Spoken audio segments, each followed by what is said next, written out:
اللہ کی نظر میں اچھا کون ہے؟ جو نماز پڑھتا ہے یا نماز چھوڑتا ہے؟ بولو نا۔ دیکھو ایک بات خوب اچھی طرح کھوپڑی میں بٹھا لو، اگر آپ اچھا بننا چاہتے ہو اللہ کی نظر میں، باقی ساری چیزیں ایک طرف، اللہ سب سے پہلے توحید کے بعد یہ دیکھتا ہے کہ بندہ نماز پڑھتا ہے کہ نہیں پڑھتا، باقی سب چیزیں بعد میں۔ کیونکہ الحم سے لے کے والناس تک قرآن جو اچھے لوگوں کی تعریف کرتا ہے نا، اس میں کہیں بھی ایسا نہیں ہے کہ اللہ نے اچھے لوگوں کی صفات بیان کی اور سب سے پہلے نمبر پہ نماز کا ذکر نہ کیا ہو۔ سمجھ میں آ رہی ہے بات؟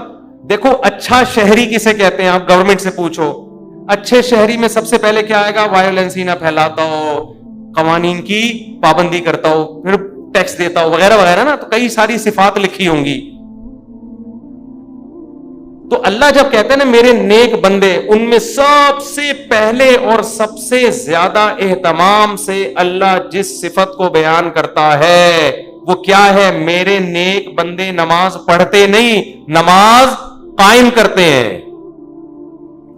اس لیے یہ کسی کے دماغ میں اگر فطور ہے، معذرت کے ساتھ تھوڑا سخت لفظ استعمال کر رہا ہوں، یا خناس کا لفظ اور تھوڑا اچھا ہو جائے گا، مناسب سا، کسی کے دماغ میں یہ خناس ہے، معذرت کے ساتھ تھوڑا سخت جملہ استعمال کر رہا ہوں، کہ وہ نماز پڑھے بغیر نیک بن سکتا ہے یا اچھا بن سکتا ہے، تو وہ اپنے دماغ کا بولو علاج کر۔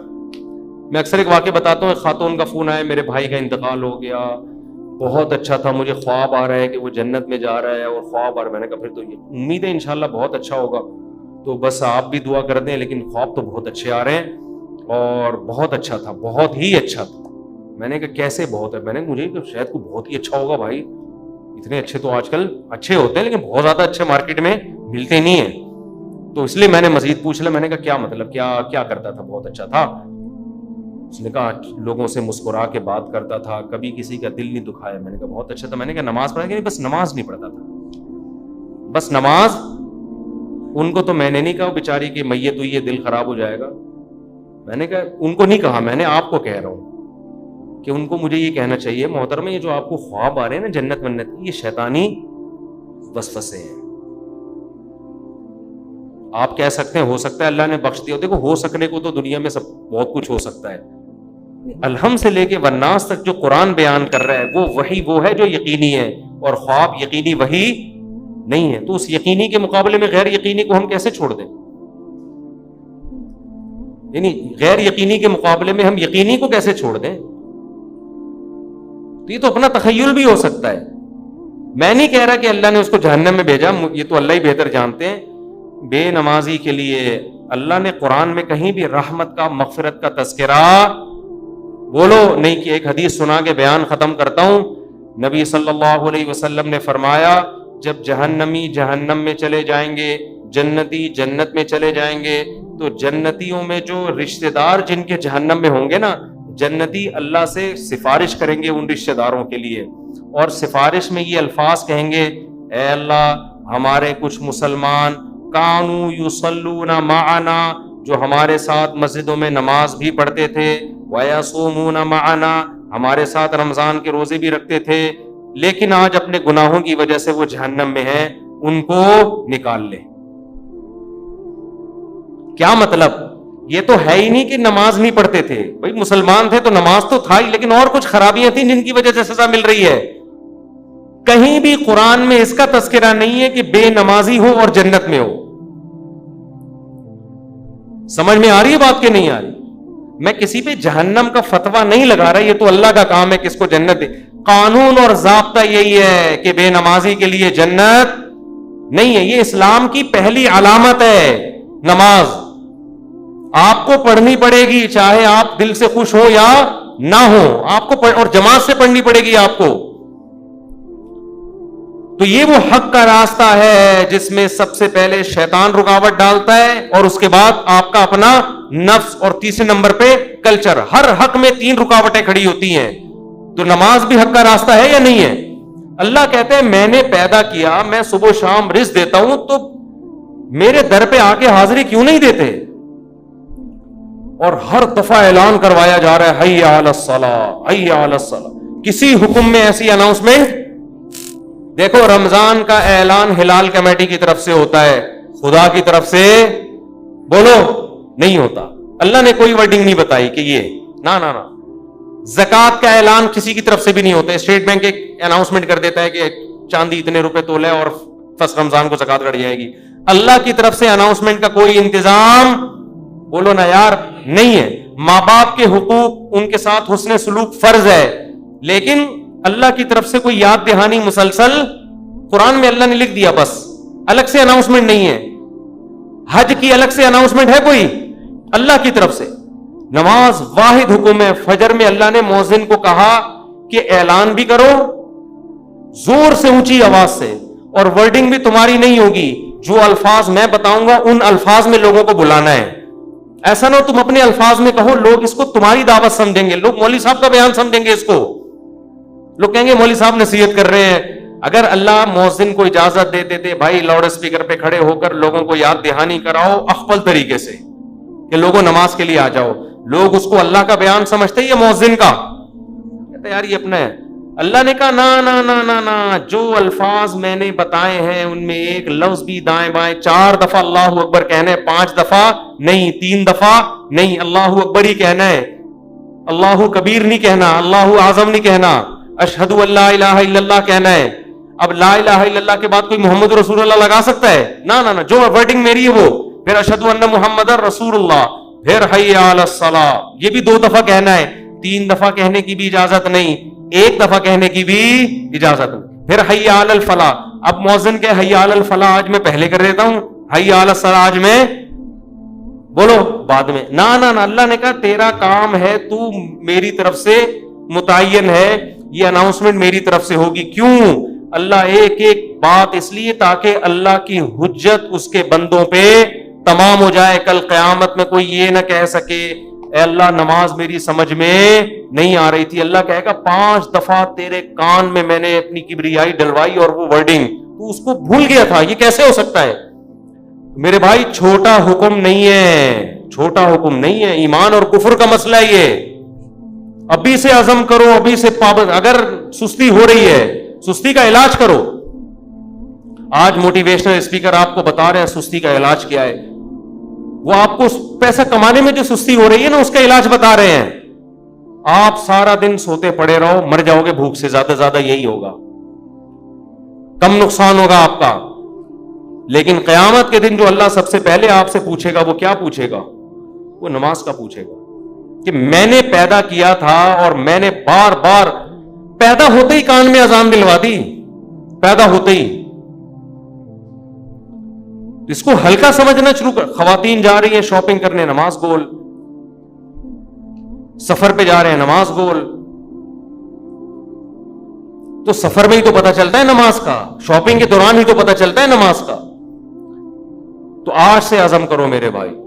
اور میں ایک نسخہ بتا دوں, جس نے فجر کی نماز جماعت سے پڑھ لی, اس کا مطلب باقی نمازیں بھی کیسے پڑھتا ہے وہ جماعت سے پڑھے. فجر پڑھ لی نا, اس کا مطلب باقی نہیں چھوڑے گا. پھر فجر کو فوکس کر لو. اور جی ہاں, فجر میں تو اللہ نے ایک اور الفاظ اضافہ کروا دی نا, الصلاۃ خیر من النوم. کتنے پیارے الفاظ ہیں, کتنی میٹھی نیند سو رہا ہوتا ہے. اللہ نے بتا دیا. دیکھو اللہ میاں نے بھی کیسا کام کیا. مؤذن کو بولا بولنا ہے, گھر میں لٹھ لے کے نہیں پہنچا. ہم اگر کسی کو سمجھائیں, 1 دفعہ سمجھائیں گے آ جا نماز کے لیے, دوسری دفعہ سمجھیں, تیسری دفعہ غصہ آئے گا نا, جا کے تھپڑ لگا دیں گے. ابے میں تجھے سمجھا رہا ہوں, تیری کھوپڑی میں بات آ نہیں رہی ہے. یا آپ بیگم کو ایک بات سمجھا رہے ہو, بیگم چائے میں تھوڑا چینی کم ڈالا کرو, تم ویسے اتنا میٹھا بولتی ہو کہ چائے میں میٹھے کی ضرورت نہیں ہے. پھر وہ چینی زیادہ ڈال رہی ہے, پھر چینی زیادہ, پھر آدمی کو غصہ آتا ہے نا. یہی تھوڑی کہ ہمیشہ ایک ریکارڈنگ چلا کے چلا جائے گا, چینی کم ڈالو, چینی کم ڈالو. ایک دن 5 6 7 8 دفعہ آ کے اس کو غصہ آئے گا کہ بھائی بولا ہے کم ڈالو, نمک کم ڈالو, 1 دفعہ 2 دفعہ 3. لیکن اللہ کا اصول دیکھو. اللہ نے کہا مؤذن سے فجر میں اعلان کر دینا, حی علی الصلاۃ حی علی الفلاح الصلاۃ خیر من النوم. نماز نیند سے بہتر ہے. بس بتا دینا, گھر میں ڈنڈا لے کے نہیں پہنچنا. نہ سونے تو جو پڑا ہوا ہے. کیوں؟ لا تحسبن اللہ غافلا عما يعمل الظالمون. قرآن کہتا ہے ظالم جو کچھ کر رہا ہے اللہ کو اس سے غافل مت سمجھو. اللہ غافل نہیں ہے, اللہ حجت تمام کر رہا ہے, ابھی نہیں پوچھے گا. اگر پکڑنا شروع کر دے تو پھر آزمائش نہیں ہے. پکڑنا شروع کر دے اللہ تعالیٰ پھر تھوڑی آزما. ابھی تو اللہ کہہ رہے ہیں جو سو رہا ہے سونے دو. جو میرے نیک بندے ہوں گے نا, جن کو پتا ہے کھلاتا اللہ ہے پلاتا اللہ ہے, وہ اس آواز پہ کان دھریں گے, وہ اسے سنیں گے. یار یہ بار بار کیا کہا جا رہا ہے؟ غیر مسلم بھی سنتے ہیں اذان, پتہ ہے آپ کو, وہ بھی غور کرتے ہیں یہ کیا ہو رہا ہے, بار بار کیوں مسلمان اناؤنسمنٹ کرتے ہیں. لیکن ہم اس اناؤنسمنٹ کو سن سن کے ہمارے کان سن ہو گئے ہیں. تو ہم اس خوش فہمی میں ہیں کہ اللہ تعالیٰ مؤذن کو آٹو پہ کر کے معاذ اللہ بھول گیا ہے. جیسے بٹن دبا کے بعض دفعہ آدمی بھول جاتا ہے نا, تو اللہ مؤذن کا بٹن دبا کے شاید بھول گئے ہیں. اللہ کو تو پتہ ہی نہیں کہ اس آواز کو نہ کوئی سن رہا ہے نہ کوئی اس پہ لبیک. 2-4 آدمی بیوقوف سے مسجد میں آ جاتے ہیں. وہ میں مذاق میں کہہ رہا ہوں, ایسا نہ ہو ہمارے نمازی بولے ہم کو بیوقوف کیوں بول رہے ہو. مطلب وہ میرا مقصد اس سے یہ ہے کہ وہ جو ایک آدمی تھا نا, ایک مولوی صاحب تھے مسجد میں, تو کسی دیہاتی کا بیل آ گیا یا کٹا آ گیا مسجد میں, تو مؤذن صاحب نے اس کٹے کو مارنا شروع کیا. تو دیہاتی بھاگتا ہوا آیا, بولا مولوی صاحب یہ بے زبان جانور ہے, مسجد میں بھولے سے آ گیا, کبھی مجھے دیکھا آپ نے مسجد میں؟ یہ تو بے زبان بے عقل آ گیا, کبھی مجھے دیکھا؟ یعنی میں عقل مند ہوں, میں تھوڑی آتا ہوں. تو جو بیچارے چند آ رہے ہیں وہ لوگ ان کو بیوقوف سمجھتے ہیں. تو اللہ میاں نے اناؤنسمنٹ کرا کے نا یاد دہانی بار بار کرا رہے ہیں. تو اب ہم یہ سمجھتے ہیں کہ چند بیوقوف ہیں جو اللہ کی دعوت پہ لبیک کہہ کے نماز پڑھنے آ جاتے ہیں. بیوقوف لوگ ہیں, ایکچولی ان کو تو کوئی گھر میں کام دھندا ہے نہیں, بیوقوف لوگ ہیں تو اس لیے آ جاتے ہیں مسجد میں. اصل تو جن کا قوم کے وسیع تر مفاد میں بھی کام کرنا ہے, ایکچولی ترقی کرنی ہے, بزنس کرنا ہے, ایجوکیشن ہے, کل پیپر ہے, وہ اگر فجر میں اٹھیں گے تو پیپر کی نیند پوری نہیں ہوگی, پیپر میں پیچھے رہ جائیں گے. جب رمضان کا روزہ غامدی صاحب کے نزدیک پیپر کی وجہ سے چھوڑنا جائز ہے تو فجر کی نماز کی کیا اوقات بنتی ہے؟ تو ایکچولی کر کے ایک دن موت کا فرشتہ آئے گا, بولے گا چل پتلی گلی سے نکل. پھر آدمی کہے گا میرا پلاٹ, میری جائیداد, میرا گھر, یہ سب ختم. تبلیغ جماعت میں وہ ہے نا حضرت مولانا کیا نام ہے ان کا, جو اجتماع میں بڑا اچھا بیان کیا تھا, انہوں نے بڑی پیاری بات کی, مولانا عباد اللہ صاحب, بڑی پیاری بات کی انہوں نے بیان میں, کہ لوگ کہتے ہیں ہم تبلیغ میں وقت لگائیں گے جب ہم سیٹ ہو جائیں گے. اس طرح لوگ کہتے ہیں ہم دین کی طرف یا نماز کی طرف آئیں گے جب ہم کیا ہو جائیں گے, ذرا سیٹ ہو جائیں. یار ایک فکروں سے تو آزاد ہوں, بھی تو شادی بھی ہے, پہلے جاب ہے, پھر بزنس ہے, جب سیٹ ہو جائیں گے نا سارے کاموں سے. وہ کہتے ہیں آدمی سیٹ کبھی بھی نہیں ہوتا. وہ سیٹ کیسے ہوتا ہے, انہوں نے بڑی پیاری مثال دی. ایسے سیٹ ہوتا ہے کہ وہ کہتا ہے میں سیٹ ہوں گا, ہو نہیں رہا, ایک مسئلے کے بعد دوسرا مسئلہ, دوسرے کے بعد تیسرا مسئلہ, ہوتے ہوتے ایک دن موت کا فرشتہ آتا ہے اور بالآخر اس کو قبر میں اتار دیتا ہے. پھر اس کے رشتے دار اس کو قبر میں اتارتے ہیں اور دیکھتے ہیں اس کو قبلہ رخ کر کے ذرا صحیح طرح سے لٹاؤ. صحیح طرح سے لٹانے کے بعد پھر کیا کہتے ہیں, اب سیٹ ہے. مردے کو کہتے ہیں نا اب یہ کیا ہے, اب سیٹ ہے, اب مٹی ڈال. اس سے پہلے پتھر نہیں رکھتے قبر میں جب تک مردہ سیٹ. بھائی مردہ ٹیڑھا میڑھا قبر میں پڑا ہوگا تو کوئی مٹی ڈالتا ہے؟ پہلے سیٹ کرتے ہیں نا اس کو, تمیز سے سیٹ کرنے کے بعد سب بیک زبان بولتے ہیں گورکن سے, اب پتھر رکھ دو, اب کیا ہے, اب سیٹ ہوا ہے. لیکن اب سیٹ ہونے کا فائدہ بولو, اب نہ تیرے قبر میں اذان کی آواز آئے گی تجھے, نہ کوئی الصلاۃ خیر من النوم سمجھائے گا, اور تیری جائیدادوں کو پیچھے لوگ کرنے والا سمجھ کے پھوڑ رہے ہوں گے. 2-4 دن یاد کریں گے ہمارے ابا نے ہمارے لیے بحریہ ٹاؤن میں کتنا اچھا پلاٹ بنایا, ہمارے ابا بہت اچھے تھے, کیوں چلے گئے دنیا سے. 3-4 دن کے بعد ویلیاں لگاتے ہوئے پھر رہے ہوں گے آپ کے بچے, کون سے ابا کہاں گئے, کیا ہوا, کوئی نہیں یاد کرے گا میرے بھائی. 4 دن میں سب بھول بھلائیاں. اور اولاد کو دین نہیں سکھایا وہ تو چوتھے دن ہی بھول جاتی ہے, دین سکھایا تو کم از کم موت تک دعاؤں میں یاد رکھ رہے ہوتے ہیں.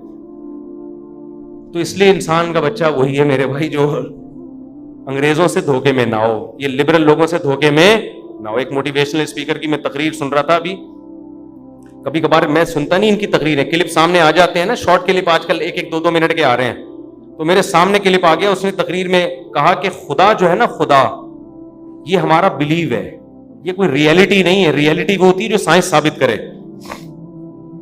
سائنس تو خدا کو ثابت نہیں کرتی. تو ریئلٹی پہ چلو, اپنے بلیف پہ مت چلو. میں نے کہا یہ اس کے جوابات تو میں پھر کبھی بعد میں دوں گا, یہ فضول بکواس جو کی ہے کیا مطلب ہے اس کا. اس میں کتنی سقم ہے, کتنی عیب ہے اس تقریر میں. لیکن میں نے کہا مرے گا تو یہ سارا تیرا جو تکبر ہے نا, جس نے بنایا ہے وہ پوچھے گا کہ تیرا بلیف مجھ پہ تھا کیوں نہیں. تو سائنسدانوں کو تو مانتا ہے, بنی ہوئی چیزوں کو دیکھ کر کہتا ہے کسی سائنٹسٹ نے یا کسی میکینک نے بنائی ہے, اور وہ میکینک خود بخود کیسے بن گیا. تو یہ ریئلٹی ہے جس پہ ہمارا بلیو ہے, یہ ہوائی باتوں پہ بلیو نہیں ہے, یہ گراؤنڈ ریئلٹی ہے خدا کا وجود جس پہ ہم کیا کرتے ہیں, بلیو رکھتے ہیں. یہ بلیو اور ریئلٹی دو الگ الگ چیزوں کے نام بولو نہیں ہے. تو خیر تکبر بہت ہے. آج تھوڑے سے انگلش کے 2-4 الفاظ آ جائیں, 2-4 آپ کو کچھ تھوڑا سا بولنا آ جائے تو انسان اپنی اوقات بھول جاتا ہے. اس لیے قبرستان میں جا کے دیکھا کرو کیسے مردے پڑے ہوئے. ایک دن ہم نے بھی مرنا ہے, جواب دینا ہے. اللہ ہم سے اپنے بارے میں سب سے پہلے پوچھے گا, اللہ تعالیٰ ہمیں. اور آخری بات دیکھو, اگر نماز کبھی چھوٹ جائے نا جماعت سے, اپنے اوپر جرمانہ رکھو, سزا دو اپنے آپ کو. ایسے اپنے آپ کو ڈھیلا نہ چھوڑ دو کہ عزم کرتے میں پڑھوں گا پھر چھوٹ جاتی ہے. وہ سزا تو دو اپنے آپ کو. فجر جس دن چھوٹ جائے, ناشتہ گول, ناشتہ نہیں. حضرت حکیم اختر صاحب رحمہ اللہ فرمایا کرتے تھے, جس کی فجر چھوٹ جائے وہ کس منہ سے ناشتہ کرتا ہے, اس کو تو غیرت آنی چاہیے. تو یہ پراٹھے اور کباب کھا رہا ہے, جس خدا نے تجھے دیے ہیں اس نے تو تجھ سے صرف اتنا سا معاوضہ مانگا تھا کہ فجر میں حاضری دے دے. اب کس نعمتیں تو پھوڑ رہا ہے مزے سے بیٹھ کے, تھوڑا سا اللہ کا حق ہے وہ ادا کرنے کے لیے تیار نہیں ہے, تو کچھ تو سزا دو میرے بھائی. اللہ ہمیں عمل کی توفیق عطا فرمائے. وما علینا الا البلاغ.